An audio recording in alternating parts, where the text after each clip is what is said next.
polish on the headstock. I'm trying to get this octave mandolin finished up. So it's been a lot of like slow, tedious things. The steps I go about doing at this point is, first thing is to not do anything stupid, like drop a hammer on it or anything, or scratch it. That has happened before, which sets you back to not being close to having finished the instrument. So I'm doing some final French polishing on the headstock. I've already gone ahead and buffed out the finish, and I use just these two things, the fine and the swirl remover, and then I just put a little pea-size amount on like an old t-shirt rag, and then just back and forth, back and forth. I always go with the grain. So while I'm kind of doing these things, you have kind of some downtime, even though you're actively participating in the polishing and stuff, but you know, it's very monotonous kind of donkey work. So I try to like visualize and think about the best way to wrap up the instrument, and kind of think about the whole process and the journey of getting to know the instrument as it went from raw lumber to what will soon have strings. I try to itemize and prioritize the tasks. So, you know, it's going to be like oiling the fingerboard, final fret dressing, installing the hardware appropriately, things like that, the nut, polishing the nut. So even though it looks like it's about done, there's actually still probably like a dozen steps that have to happen. And I think there's an ideal order to those things. So, so what I'm going to do is I'm going to finish French polishing the headstock.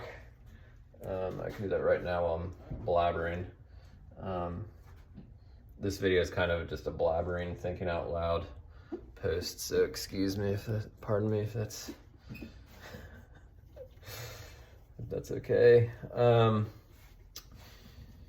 So let's see, where was I? So I'm just French polishing this headstock, and then I'll install the tuners, the bushings. The bushings I might have to go with the specific drill bit for the bushings, just to clean out any debris. And with the French polishing, there's actually a buildup of shellac around the perimeter of where the bushing will go, which you need to kind of reestablish the appropriate diameter for the bushing to go in smoothly. So I'll do that. And then I have the truss rod cover as ebony, and so I want that to, I'll do a dry run of that to make sure it goes on smoothly. I'll also test out where the truss rod goes, make sure that is working smoothly, add some oil to it if need be. What else will I do? It's kind of like you think from the top down, so I'll kind of start at the top of the headstock, which is where I am now, and then I'm gonna go tuners, the bushings, truss rod cover, adjust the truss rod, final nut fitting, slotting, polishing the nut, and then I'll take the tape off and polish the frets, oil and wax the fingerboard, and just kind of keep moving down in a systematic way. I might do some last second French polishing on some parts that I might see. I've already fit the bridge, so the bridge should be, just have to put it right on the spot. I haven't really removed any material that would require additional fitting. And then the tailpiece, vacuum out the inside. Although honestly, sometimes I like to leave like sawdust and wood chips in the instrument, because I feel like it's kind of like a part of the instrument's journey, and it's kind of like a very literal collection of all the little pieces that went into creating the instrument. So I know that probably sounds dumb, but to me it makes sense.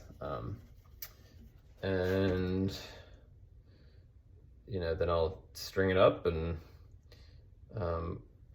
once I string it up though, it's not necessarily finished either. I like to leave the instrument under tension, especially new string tension, for like a week or two, and hooked up to the tone right. And then after a week or two, I'll do the final setup before it goes out to the client. And then that's kind of the final stages of the process here, you know. So it's close, but there's still a lot of work to do.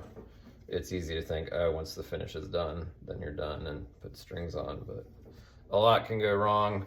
A lot has gone wrong in the past.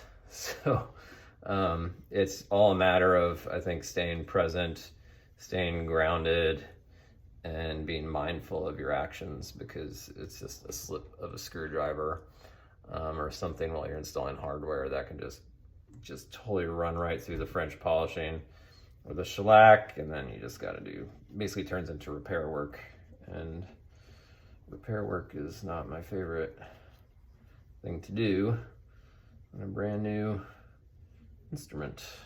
So anyway, kind of like a blabbering, but that's kind of my thought process when I'm, you know, buffing out the finish and trying to get this thing almost to the home stretch. So, all right.